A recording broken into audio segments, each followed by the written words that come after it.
IBM ponúka digitálne riešenia pre mestá, o ktorých rozhodujú primátori. Problém je, že primátori veľmi digitálni nie sú. Každý primátor denne číta papierovú poštu, preto by mal byť najvhodnejším nosičom Direct Mail. Ale je vhodné ponúkať digitálne riešenia formou papierového letáku?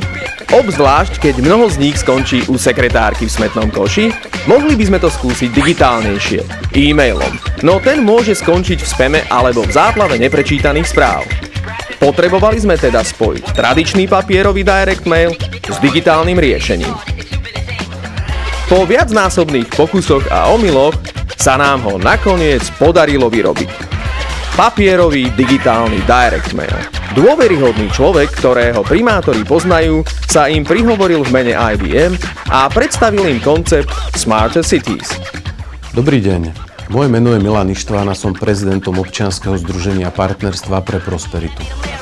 A tak sme IBM digitálne riešenie Smarter Cities zabalili do papierového formátu a predali nedigitálnym ľuďom prostredníctvom Smarter Direct Mailu.